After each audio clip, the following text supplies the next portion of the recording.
MKZ news, खबर सीधी, साफ और सच्ची। देश और दुनिया की हर बड़ी छोटी खबर, नो फेक नो मसाला। आज ही फॉलो करें।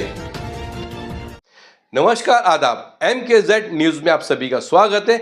मैं हूं आपका अपना हयात खान।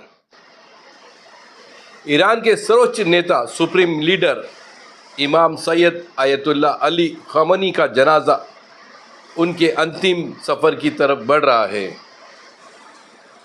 इस वक्त में जो वहाँ का माहौल है और वहाँ का नज़ारा है, ग्राउंड रिपोर्ट में आपको दिखाने जा रहे हैं।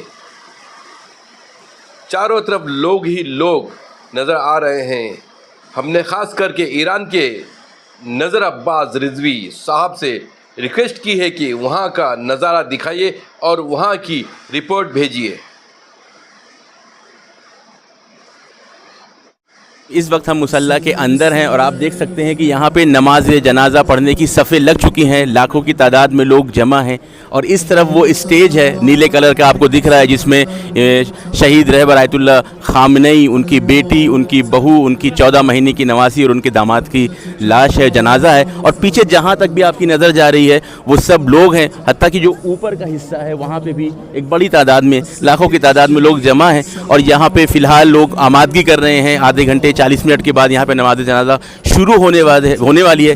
नमाज़ पढ़ने के साथ साथ लोग यहाँ पे मुख्तलिफ तरह के नारे लगा रहे हैं, जिसमें सबसे मशहूर नारा मर्ग बर अमरीका, मर्ग बर इसराइल है, यानी अमरीका मुर्दाबाद, इसराइल मुर्दाबाद। उसके साथ साथ ये लोग नए रहबर जो आयतुल्लाह सैयद मुश्तबा खामनेई हैं उनके साथ बैत करने की, उनके साथ वफादारी का अहद करते हुए भी नारे लगा रहे हैं। साथ ही साथ एक जो बहुत इंटरेस्टिंग पूरा नारा यहाँ पर लग रहा है और जो कल से भी हमने आपको बताया कि ये बात बार बार ईरान की आवाम कह रही है, वो है इंतकाम इंतकाम, हर फिमा ये कलाम इंतकाम इंतकाम, यानी हमें रहबर शहीद की शहादत का, उनके कत्ल का इंतकाम लेना है। और उसके लिए यहाँ पे ये लोग जो रेड कलर के आप परचम देख रहे हैं, लाल कलर का, वो उनके हाथ में है या लिसारात अल हुसैन का परचम, जिसका माना ये है कि करबला में जिस तरह से इमाम हुसैन को शहीद किया गया था उसका इंतकाम भी हमें लेना है। और उसी तरीके से शहीद खामनेई का इंतकाम भी लेने के लिए ईरान की आवाम मुतालबा कर रही है अपनी हुकूमत से और अपनी आर्म फोर्सेस से कि हमें इस शहादत का जवाब ज़रूर देना है।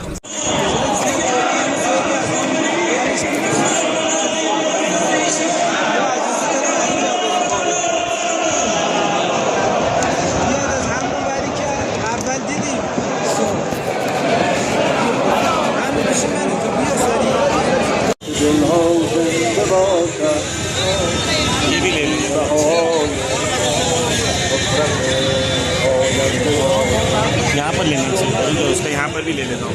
ठीक, मुझे भेज देना, ये वाले भेज दूँगा। यहाँ पर भी ले लेना।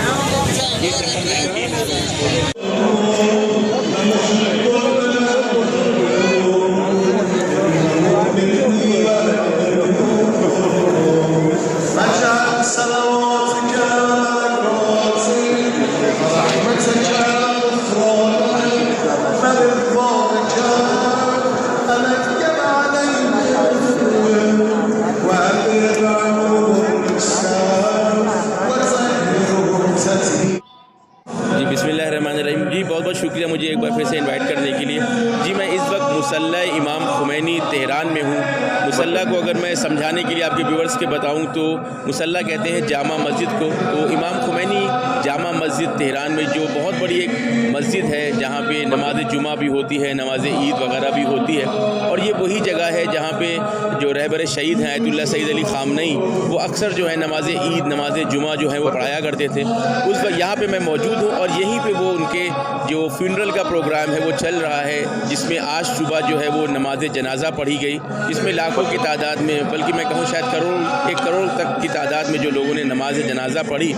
और कल इनका जनाजा जो है वो पब्लिक के लिए ओपन किया गया था कल सुबह 6 बजे से। और परसों 90-100 मुल्कों से ज़्यादा जो हैं वो लोगों ने, जो डेलीगेशन थे मुख्तलिफ ममालिक के देशों के, उन्होंने आके इनका दीदार किया था, कॉन्डोलेंस पेश किया था फ्राइडे को।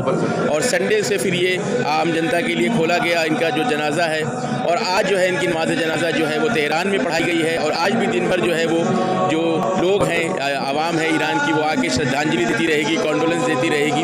और उसके बाद कल जो है एक शब यात्रा यात्रा के तौर पे तेहरान के अंदर निकाली जाएगी और उसके बाद ये इनका जनाजा जो है वो कुम जाएगा। कुम के बाद इराक़ के नजफ़ और करबला शहरों में जाएगा और उसके बाद फिर मशहद में इसी तरह से ऑर्गेनाइज होगा थर्सडे को।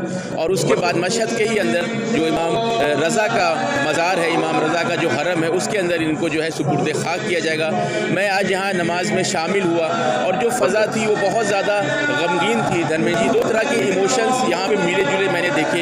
एक तो गम की फ़िज़ा है, जैसे किसी घर के अंदर किसी बुज़ुर्ग का जब इंतकाल हो जाता है, बुज़ुर्ग को शहादत हो जाती है, उसी तरीके से पूरी यहाँ पे ईरानी आवाम जो है वो ऐसे रो रही थी जैसे उनके सगे बाप का इंतकाल हो गया हो, एक वालिद का इंतकाल हो गया हो, जो बहुत ही मोहब्बत करने वाला, बहुत मेहरबान था।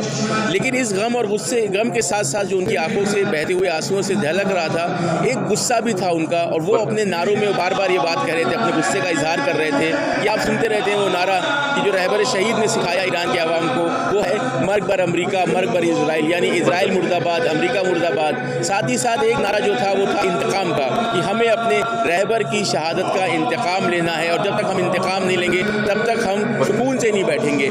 इंतकाम को समझाने के लिए आपके व्यूवर्स को, इंतकाम का मतलब ये नहीं है कि ट्रम्प को मार दिया जाए या नेतन्याहू को मार दिया जाए या कुछ जो है मिनिस्टर्स को मार दिया जाए, कुछ कमांडर्स को मार दिया जाए। ईरानी आवाम इतनी ज़्यादा मैच्योर हो चुकी है पॉलिटिकली और जियो पॉलिटिकल एतबार से कि वो समझ रही है कि रहबर की शहादत का इंतकाम ये है कि इस पूरे खित्ते के अंदर से अमेरिका के वर्चस्व को ख़त्म कर दिया जाए। इजराइल जो एक तरह से कैंसर बना हुआ है इस पूरे खित्ते के लिए, बार बार जंग भड़का रहा है, बार बार लेबनान पे हमले कर रहा है ताकि सीज़ फायर आगे ना खिंच सके। ये लेबनान और फ़िलिस्तीन के ऊपर जो हमले कर रहा है, इन हमलों को ख़त्म किया जाए और फ़िलिस्तीन की आज़ादी जो है वो सही मानों में इंतकाम होगा रहबर की शहादत का। बहुत बहुत शुक्रिया नज़र अब्बास रिजवी साहब आपका हमारे साथ लाइव जुड़ने के लिए। फ़िलहाल के लिए इतना ही। इसी तरह हमारी छोटी बड़ी खबरों को देखने के लिए हमारे चैनल को लाइक करें, शेयर करें और हाँ, सब्सक्राइब करना ना भूलें।